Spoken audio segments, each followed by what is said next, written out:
je propose que, avant de parler de la note, on passe un peu en revue peut-être les questions que vous aviez sur la vidéo YouTube Bien sûr. qu'on avait mis en ligne. Le premier avis que je vais lire, c'est celui de Eddie Galland. Salut Eddie. J'attends énormément de ce film. Étant un fan du Joker et cinéphile, je me doute qu'il sera très différent. Et ça, c'est génial. Enfin, un peu de saveur. Enfin, un peu de saveur, voilà. Et j'ai envie de dire, j'espère ressentir l'univers de Batman tout en étant surpris. Je pense qu'on peut dire oui. Tu vas ressentir l'univers de Batman et tu seras surpris, oui, c'est tout à fait ça. Mais n'attends pas à ressentir plus que l'univers de Batman, tu vas le ressentir. Voilà, Oui. c'est tout. Pour les comics sur le Joker, on ne connaît pas son origin story. C'est justement ça qui est dérangeant avec ce personnage. On ne sait pas d'où il vient. Vous aurez plus d'informations dans ce film-ci, puisqu'on En aura. tout cas, une proposition. Voilà, vous la prenez pas, mais c'est une proposition. Il y a Blaise Bongo qui fait une correction. Il dit voilà, j'ai une correction pour vous, les gars. Ça se passe dans les années 80. C'est vrai qu'on parfois on dit 70, parfois 80. Je ne sais plus ce qu'on a dit, mais je pense qu'on était bouleversés après la projection à Venise. Parce qu'on a enregistré je pense qu'on a enregistré le podcast quasiment juste après. Hein. Oui. Celui-là, c'est un des plus tôt qu'on ait enregistré. Donc, Exact. oui, on était encore à fond dedans. Monsieur Vindis qui dit en écoutant vos avis, j'ai l'impression que vous parlez de Taxi Driver et ça me hype énormément. Bah oui, tu te trompes pas. C'est presque un Taxi Driver des temps modernes, pour citer notre ami Hugues Daillet dans ce podcast. C'est ça sa critique en tout cas. Ouais. Il est violent ou pas? Question de Alvin. Mais quand même. Alors, pas tant que ça, parce que je pense qu'il y a 2 scènes vraiment violentes. Non, les 3.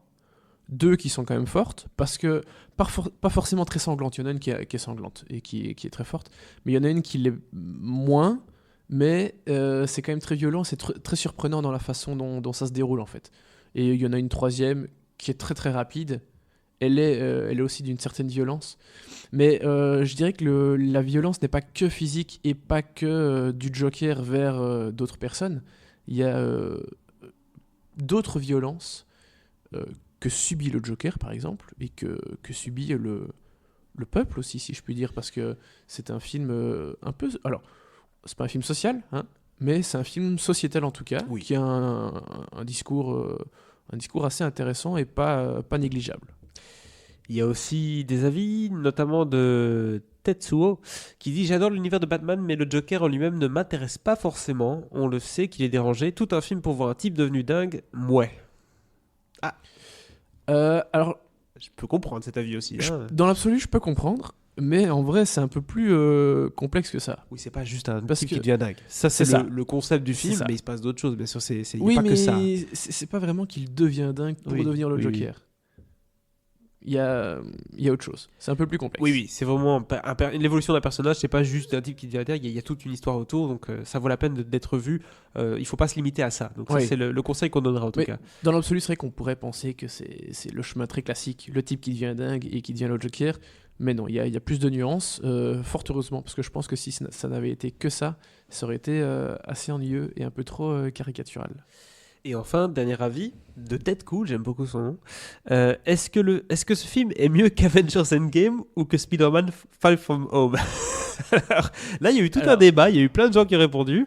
Tu peux pas comparer, c'est pas le même style, c'est pas le film, blablabla. Et je pense qu'ils ont un peu raison, c'est pas du tout le même genre. Complètement, ça Donc, n'a rien à voir, ne vous attendez pas à un blockbuster.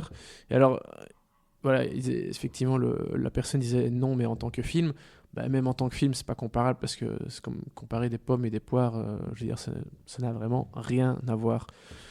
Et personnellement, je préfère, mais de loin et de très très très loin, Joker par rapport à Endgame ou à Spider-Man Far From Home. Bah écoutez, voilà, ça termine notre critique du Joker. Qu'est-ce qu'on lui donne comme note? On ne change pas, je pense, par rapport à Venise. On va rester sur un bon 4. On reste je sur 4 pense, étoiles pour Joker. Mais clairement, c'est... Alors, il nous reste 3 mois, mais ça se place certainement dans le haut du panier de cette année.